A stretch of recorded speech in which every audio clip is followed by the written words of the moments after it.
Each insole will either have an R for right or an L for left. You'll first peel off the protective film to reveal the adhesive, and the adhesive side goes face down in the shoe. So this insole is for the right foot. The insole works great for high heels. It's going to relieve a lot of pressure from the forefoot area and redistribute it more evenly across the rest of the foot.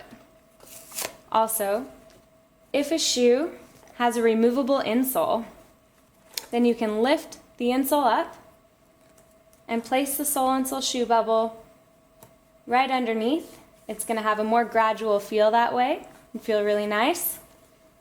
Also, the placement of the insole is right in the middle area of the shoe. It's going to go about halfway between the front and the back of the shoe.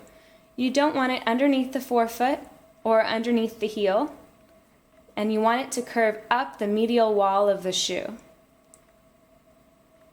If somebody's having an aroma, then you're going to want to scoot it slightly forward in the shoe so that it gets right behind those metatarsal heads, and it somewhat suspends those bones to offload the pressure and redistribute it more evenly across the rest of the foot. Sole insole is the only insole out there that works for sandals and flip-flops. You'll see that it will extend slightly out from the side of the shoe, and that's okay. You're not going to see it when the foot's on the shoe, but it's going to feel really nice that way. If it gets dirty, just wash it off in the sink, and when it dries, it'll be adhesive again. It also does not leave any sticky residue on the shoe.